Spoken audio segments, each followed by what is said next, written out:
Guys, in this video I will show you how you can change the game's notifications sound on an iPhone 11 Pro.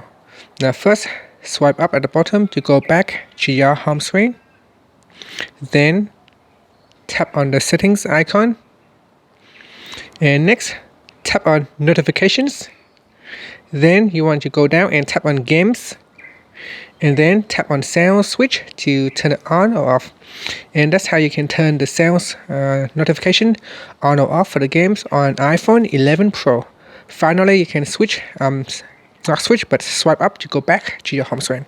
Thank you for watching this video. Please subscribe to my channel for more videos.